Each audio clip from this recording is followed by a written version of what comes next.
Bom dia, meu amigo, bom dia, minha amiga. Estamos aqui mais um dia, meus irmãos, 24º dia de oração, né? Deus tem algo ainda a falar a nós, né? Como eu disse, essa semana seria uma semana de muitos acontecimentos. Deus iria fazer muitos milagres, muitas libertações, talvez muitas curas ainda, muitas coisas que talvez há muito tempo não acontecia na sua vida irá acontecer, né? E Deus também hoje nos trouxe uma palavra muito abençoada para que nós possamos entender um pouco dos caminhos dele, um pouco dos pensamentos dele, né?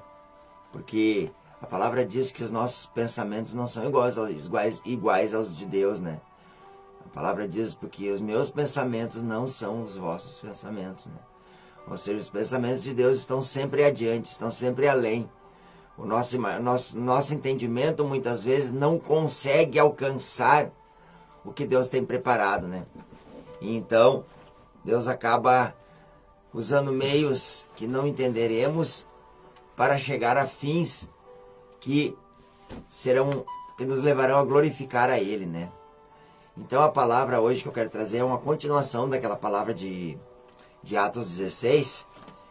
Atos 16, a partir do versículo 27, eu vou ler alguns versículos aqui. Aí aconteceu, né, que eles foram presos injustamente, porque eles fizeram uma libertação numa mulher, né? Ontem a gente falava sobre isso, e ainda Deus deu aquele tema de ontem para nós, que Deus pode te libertar, né? Ou seja, aquela mulher estava presa há anos a espíritos enganadores, e quando Paulo e Silas chegaram, e quando os cristãos chegaram, ela foi liberta, e mesmo por isso eles ainda foram punidos, né? Mas aí fala que eles foram presos, estavam no cárcere, e quando eles começaram a orar, Deus libertou as cadeias, Deus abriu as portas da prisão, amém? E aqui segue hoje, a partir do versículo 27, o carcereiro acordou, vendo abertas as portas da prisão, sacou a espada e quis matar-se, cuidando que os presos tivessem fugido. Paulo, porém, bradou: não te faças nenhum mal, pois todos estamos aqui. O carcereiro pediu luz, correu para dentro e, todo trêmulo, prostrou-se aos pés de Paulo e Silas. Tirando-os para fora, disse: senhores, que me é necessário para ser salvo? Eles responderam: crê no Senhor Jesus Cristo e serás salvo, tu e tua casa. E lhe pregaram a palavra do Senhor e a todos de sua casa. Ele os tomou consigo naquela mesma hora da noite e lavou-lhes feridas, e logo foi batizado, ele e todos os seus. Então, levando-os para sua casa, lhes pôs a mesa, e crendo em Deus, alegrou-se com toda a sua casa. Então, muitas vezes a gente não entende os desígnios, os propósitos de Deus. Muitas vezes a gente sofre injúrias, sofre açoites, sofre dores e não sabemos porquê, né? Mas Deus está trabalhando, Deus sabe todas as coisas. Bom dia, minha esposa, que Deus te abençoe, meu amor. Obrigado por estar junto comigo aqui mais um dia. E tu vai poder entender um pouco por que Deus faz certas coisas. Deus é um Deus amoroso, é um Deus que ama cada um de nós. E Ele vai mostrar por que Ele age de certa maneira, né? Então o carcereiro acordou com aquele barulho quando abriram-se as portas da cadeia e se apavorou, porque provavelmente ele tinha superiores muito cruéis, superiores que iriam querer a sua morte por ter deixado os presos escaparem, e sacou sua espada e ia se matar. E quando ele sacou a espada, Paulo gritou: para, porque todos nós estamos aqui, ninguém fugiu.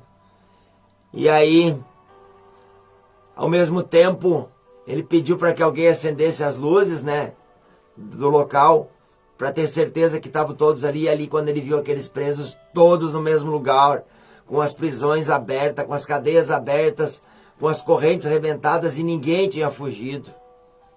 Sabe por que ninguém fugiu? Porque não era o propósito de Deus que eles fugissem. Era o propósito de Deus salvar a vida daquele carcereiro. Porque aí logo adiante fala: tirando-os para fora, disse: senhores, o que eu preciso para ser salvo? Ele se atirou aos pés dos apóstolos e dizendo: senhores, o que eu faço para ser salvo? porque ele ouvia, ele sabia que eles eram ungidos de Deus e que eles tinham convertido todos aqueles presos que estavam no cárcere através da oração e do louvor que eles cantavam na cadeia. E converteram-se todos. E o carcereiro viu que era bom, servir a Deus, ele viu que era útil estar na presença do Senhor, que ele viu uma felicidade que nunca ninguém poderia ter lhe mostrado, era estar na presença do Senhor. Bom dia, irmã Maria, que Deus te abençoe. E ele sentiu aquela presença do Espírito e precisou dobrar os seus joelhos e perguntar: o que eu preciso para ser salvo? Eu preciso desse Jesus, eu preciso disso que vocês têm. Ele deve ter pensado na hora. E aí, o que o Paulo falou? Crê no Senhor e será salvo tu e tua casa. Aí, ao mesmo tempo, né?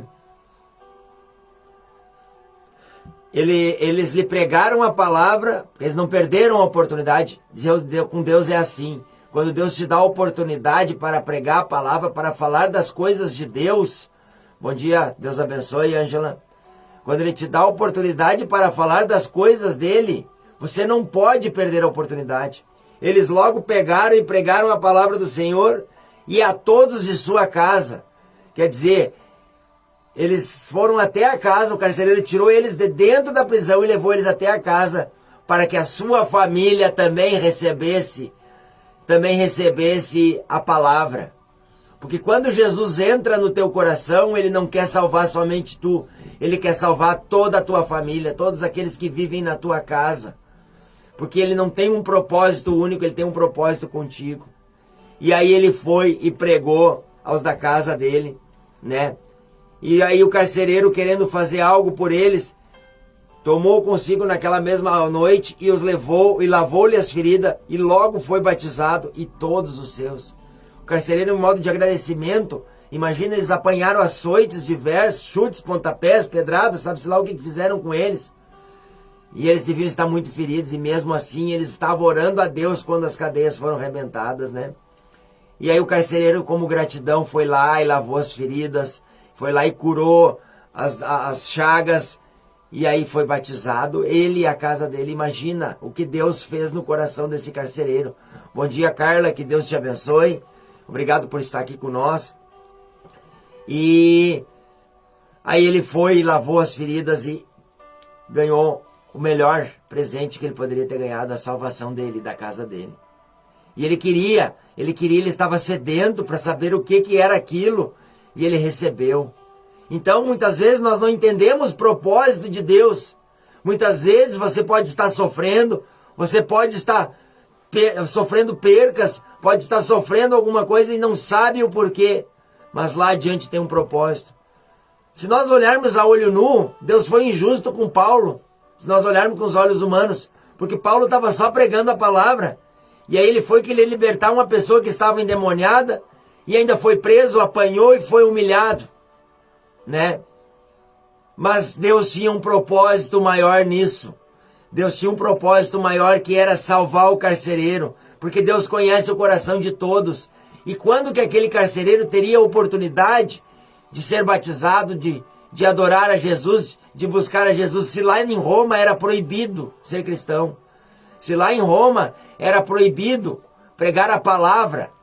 Hoje nós vivemos em um mundo que nós temos liberdade para chegar para qualquer amigo. Eu estou aqui, a prova é que eu estou aqui na internet levando não sei para quantas pessoas a palavra.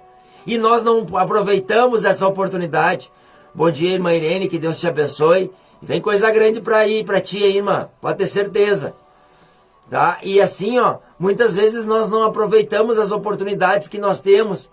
E Paulo, mesmo encarcerado, ele, mesmo sendo preso injusto, mesmo sendo preso sem culpa nenhuma, ele continuou adorando a Deus, ele continuou louvando a Deus, e ele continuou buscando a Deus de todo o seu entendimento. E Deus libertou, porque Deus não queria ele preso. Deus queria que ele salvasse o carcereiro, porque esse carcereiro era um homem de Deus. Esse carcereiro era um homem de coração puro e merecia receber a vitória na vida dele, e na casa toda dele, na família toda. Então o propósito de Deus não era prender Paulo porque ele curou, mas o propósito de Deus era levar o Paulo até o cárcere para pregar para aquele carcereiro. Será que ele teria uma outra oportunidade se não fosse assim? Será que o carcereiro aceitaria tão fácil se não fosse dessa maneira, se ele não visse os sinais que aconteceram na cadeia? Então, meus irmãos, muitas vezes a gente está passando por momentos que não entendemos. Muitas vezes a gente está passando por momentos que achamos que é difícil. Mas Deus tem um propósito maior lá no final. Essa doença que talvez você está sofrendo hoje, amanhã vai servir de testemunho para que tu ore, que talvez Deus cure uma outra pessoa que esteja sofrendo da mesma maneira. Aquela dificuldade que tu passa na tua vida, Deus está usando para que te sirva de exemplo para outras pessoas. Aquele lugar que Deus te colocou não é porque tu está lá, aquele trabalho que tu está lá, meu irmão, não é só porque tu está lá para ganhar o teu dinheiro. Realmente, tu precisa ganhar o teu dinheiro, tu precisa ser honrado, sustentar a tua família. Mas quantas pessoas será vivem contigo no teu trabalho ou passam por ti, sei lá, no teu comércio, na tua indústria, ou aonde tu trabalha, se você trabalha em casa de família, seja onde você trabalha. Será que Deus não quer te usar lá naquela casa que você trabalha, lá naquela empresa, lá naquele balcão que você atende? Todas as coisas cooperam para o bem daqueles que amam a Deus. Então, muitas vezes, os propósitos vêm na nossa vida, nós não entendemos porque estamos desligados de Deus, nós não entendemos porque estamos longe da vida de Deus, estamos longe da presença do Pai, e as oportunidades passam. E ainda muitas vezes nós murmuramos, ah, Senhor, por que que fulano consegue tal coisa e eu não consigo? Irmãos, então nós temos que dobrar os nossos joelhos e estar sempre em espírito, em comunhão com Deus, porque quando Deus te dá a oportunidade, é porque tu tem que fazer. Quando Deus te dá uma oportunidade, é aquele momento que Ele quer te honrar, Ele quer glorificar, talvez a família de alguém que está sofrendo, Ele quer levar a paz, Ele quer levar força espiritual para aquela pessoa. E Ele vai te usar como um objeto. Mas não te preocupe, Deus não fica devendo nada para ninguém. Tudo que você fizer para Ele, Ele vai te recompensar. Mas não faça com esse propósito de ser recompensado. Faça por amor. Faça por amor, porque se você está vivo se você está vivo hoje, é só porque Deus permite. É só porque Deus te ama e porque Ele mandou Jesus Cristo para nos salvar. Ele deu o único Filho para nos salvar. Então, se você está aqui hoje, você também tem a mesma obrigação que Cristo teve, que é levar as boas novas do Pai para os teus irmãos. Bom dia, irmã Dorília, que Deus te abençoe. E muitas vezes nós não entendemos esses propósitos na nossa vida e nós achamos que nós estamos na igreja só por estar. Eu vou me sentar naquele banco lá, quero ouvir a palavra, eu preciso receber. Mas você tem que ser abençoador, você tem que parar de receber a bênção e ser abençoador. Tá vendo que tá precisando fazer algo na igreja? Arregaça a tua manguinha e vai lá e ajuda. Tá vendo que o irmão tá sofrendo dificuldade? Arregaça a tua manguinha e vai lá e ajuda. Ah, mas eu não tenho como ajudar financeiramente. Ora por ele. Ora por ele. Aqui eu sei que tem muitas pessoas que oram pela minha família e pela minha casa. Vocês que estão assistindo.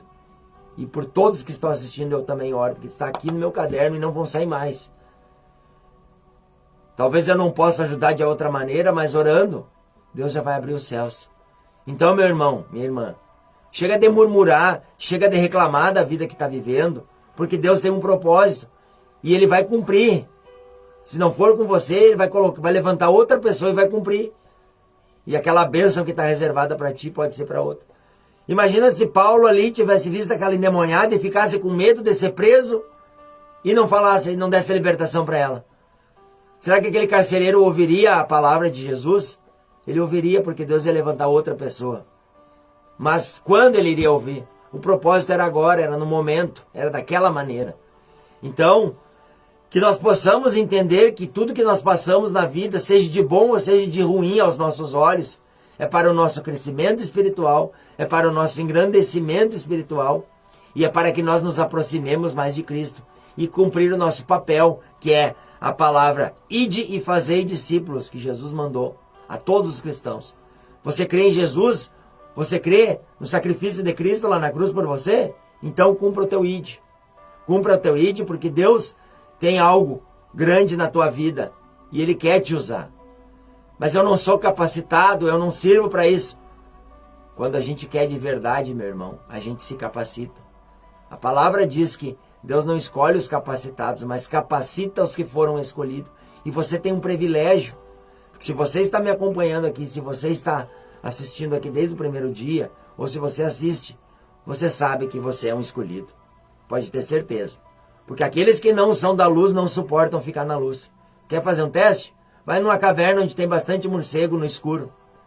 E e liga uma lanterna. O que vai acontecer? Que os morcegos vão todos sair para fora. Por quê? Porque eles não suportam a luz. E assim é com aqueles que não são filhos da luz. Eles não suportam a luz. Então se você está aqui, você é filho da luz. Se você vai compartilhar esse vídeo, se você vai comentar esse vídeo depois, é porque você é filho da luz. Então, você já está no meio do propósito de Deus. Tudo aquilo que está acontecendo, amanhã Deus vai te mostrar por que aconteceu. Hoje, tem coisas na minha vida que eu entendo por que aconteceram lá atrás, 10, 15 anos atrás. Então, irmãos, e olha como Deus é tão bondoso, tão misericordioso, porque não precisaria isso. Ele foi preso porque os juízes daquela região, daquela cidade, que era Filipos, mandaram prender. Só que Paulo, ele era cidadão romano. Lembra que antes dele ser Paulo, ser Saulo, ele era perseguidor dos cristãos? Quem é que perseguiu os cristãos naquela época? Os romanos. E Paulo era um comandante do exército romano. E quando ele aceitou a Cristo, ele passou a viver, né, com os cristãos.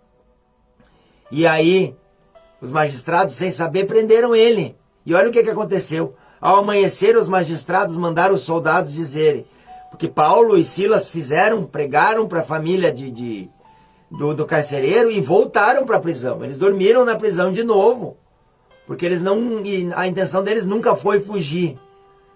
E os outros presos, provavelmente, não fala mais aqui, mas provavelmente os outros presos foram convertidos naquela noite e continuaram a seguir a Jesus. E olha o que aconteceu com eles ao amanhecer. Ao amanhecer, os magistrados mandaram os soldados dizendo, soltai aqueles homens. O carcereiro anunciou a Paulo estas palavras. Os magistrados ordenaram que vos soltasse.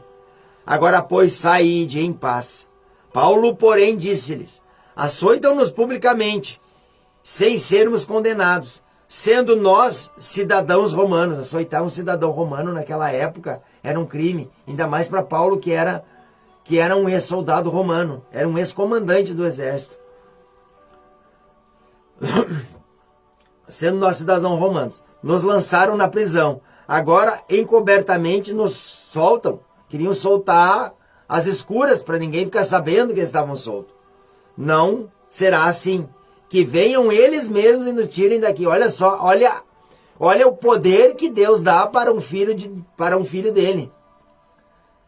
Ele pegou e disse para o soldado que ele só sairia da prisão se os juízes, se os homens da lei daquela época fossem diretamente soldar. Imagina você dizer para um preso, para um juiz, não, eu só vou fazer se tu fizer. Você vai ser preso, né? E ele teve essa audácia porque o Espírito de Deus estava nele, né? Então, quando Deus está contigo, você pode fazer as coisas quando é guiado por ele. Você tem poder de falar com autoridade. E ele falou com autoridade porque ele tinha autoridade sobre ele, que era o Espírito Santo de Deus. E era a autoridade que ele recebeu de Cristo quando ele ficou cego, lá atrás no passado. Olha só, aquela queda do cavalo estava se refletindo hoje aqui. E ele recebeu o Espírito Santo. Sendo nós cidadãos romanos, não será assim, que venham eles mesmos e nos tirem daqui. Os soldados foram e relataram aos magistrados essas palavras. E eles temeram ao saber que eram romanos. Imagina um juiz ficar com medo de um cidadão. Isso não existe hoje, né? Isso não existe, até porque é hierarquia, enfim. E não existe. Mas eles temeram. Por quê? Porque eles não estavam com medo de Paulo. Eles sabiam da autoridade espiritual que estava atrás de Paulo ali, né? E então, vindo, pediram-lhes que os desculpassem. E eu, levando-os para fora, rogaram-lhe que deixasse a cidade. Ao sair da prisão, aí eles seguiram o caminho deles. Olha só as coisas que Deus faz. Primeiro os juízes humilharam eles, mandaram bater neles, mandaram açoitar eles, e depois eles tiveram que se humilhar. Porque quando nós estamos com a autoridade de Cristo na nossa vida, tudo é possível. Quando nós estamos com a autoridade de Cristo na nossa vida, nenhuma autoridade é superior a Ele. Nenhuma. Por mais que você seja perseguido, por mais que a igreja seja perseguido, um dia Cristo vai mostrar que Ele é o único Senhor. Quando Ele voltar em glória, quando Ele for vir para levar a sua igreja, todos saberão que Ele é a única autoridade. Então, meu irmão, minha irmã, cuide para que você não murmure nessa tua dificuldade. E isso eu aprendo com isso, porque eu era um cara muito murmurador. Cuide para que você não murmure na dificuldade, porque você pode estar sendo usado por Deus, para Deus fazer coisas maiores. O que eu quero te dizer hoje, meu irmão, que tu tenha paciência, sabedoria e comunhão com Deus para glorificar nas dificuldades. Porque nesse momento Ele deve estar agindo em teu favor. Meus irmãos e minhas irmãs, Deus tem algo muito grande na tua vida, não duvide. Não duvide, porque Deus vai fazer algo muito grande. Se você está atento a essa mensagem, é porque Deus já está falando contigo. Por isso eu te peço, curta essa palavra, comenta, compartilha com os teus amigos, manda para grupo de WhatsApp, manda para todo mundo. Por quê? Porque Deus também quer falar com eles. E Deus quer fazer que tu seja um canal, assim como Paulo, sendo preso, foi um canal para a salvação do carcereiro. E sabe-se lá quantas pessoas através dos carcereiros foram salvos. E nós hoje fomos salvos através daquela pregação de Paulo, porque isso vem de gerações. E através de você, quantos outros serão salvos? É assim que funciona o mundo cristão. É assim que funciona com os filhos de Deus. Então, meu irmão, minha irmã, eu quero orar por você hoje, tá? Quero declarar também cura, vitória, muito poder na tua vida hoje, muito poder do Espírito Santo, tá? Quero declarar que acontecerá milagres ainda essa semana na tua vida, tá? Se você não crê, pode crer, porque Deus vai fazer algo grande na tua vida ainda essa semana. Deus vai te tirar aquilo que está te atrapalhando, Deus vai te dar um lugar de honra, porque Ele te ama e Ele está sempre contigo. Então, nesse momento, eu peço que você dobre o teu joelho, feche os teus olhos e ore comigo. Senhor, meu Deus e meu Pai, em nome de Jesus, Paizinho querido. Obrigado, Paizinho querido, porque Tu estás sempre conosco, Pai. Porque Tu estás sempre cuidando da nossa vida, mesmo que nós não entendemos, o Senhor, os Teus desígnios, os Teus caminhos, Pai. Mas Tu és um Deus misericordioso e nos leva por caminhos que não entendemos, Senhor, para que depois, Senhor, nós possamos, Senhor, estar ajudando os nossos irmãos, os Teus filhos também, Senhor, que Tu amas cada um igualmente, Senhor. Por isso, poderoso Deus, em nome de Jesus, eu te peço perdão, Pai, de muitas vezes que eu negligenciei de fazer as coisas que Tu mandaste, Senhor. Eu te peço perdão quando eu estou cansado, com preguiça, Senhor, e que eu não quero Te buscar. Eu te peço perdão, Senhor, muitas vezes que eu julguei o meu irmão. Te peço perdão, Senhor, muitas vezes que eu deixei de ajudar o meu próximo, Senhor. Porque, Senhor, hoje Tu tem tocado, Senhor, no nosso coração. E sabemos, Senhor, que Tua vinda está próxima. Por isso, Pai, eu te rogo, Senhor, que todo aquele que não foi alcançado ainda, Senhor, que Tu use esses Teus filhos, Senhor, como canal, para que eles possam, Senhor, estar levando, Senhor, as Tuas boas novas na vida do nosso próximo. Espírito Santo de Deus, obrigado, Senhor, porque Tu trabalhas, Senhor, de maneira sobrenatural nas nossas vidas. Obrigado, Senhor, porque ainda estamos vivos pelo Teu amor e pela Tua graça, Senhor. Obrigado, Paizinho querido, por mais essa manhã, por mais esse dia, Senhor, que está nascendo. Porque, Senhor, hoje é mais uma oportunidade que nós temos de falar das Tuas coisas, Senhor. É mais uma oportunidade que nós temos de levar a boa nova, Senhor, que Tu nos anuncia todo dia, que está na Tua palavra, Senhor. Obrigado, meu Deus, porque Tu nos deixou algo, Senhor, para nos fortalecer. E obrigado, Espírito Santo de Deus, porque Tu está no meu coração, Tu está no coração dos meus irmãos. Usa, Senhor, cada um, Senhor, conforme a Tua vontade. Limpa-nos, Senhor, de toda mágoa, todo medo, toda angústia, toda dor, toda doença e toda maldição que foi jogada sobre nossas vidas, Pai. Hoje eu Te peço, poderoso Deus, que Tu continue fortalecendo os meus irmãos, Senhor. Eu não sei o que cada um necessita, Pai, mas Tu o sabes, Pai. Por isso, poderoso Deus, cada um que estiver no caderno de oração, Pai, que Tu chegue agora, Pai, nesse momento, Senhor. Fortalecendo, Senhor, transformando, ó Pai, o coração. Tira o medo, tira a angústia, tira o desespero, ó Pai. de cada um, meu Deus. Toca, Paizinho querido, na vida de cada um, Senhor. Que tu possa, meu Deus, em nome de Jesus, estar manifestando a tua glória na nossa vida todos os dias, Senhor. Em nome de Jesus, Pai, eu te louvo e eu te agradeço, Pai. Amém. Glória a Deus. Que Deus te abençoe, meu irmão. Que Deus te abençoe, minha irmã. Vai lá, compartilha com os teus amigos, porque mais pessoas precisam saber que Deus ama elas. Amém? E até amanhã, no mesmo horário. Que Deus abençoe.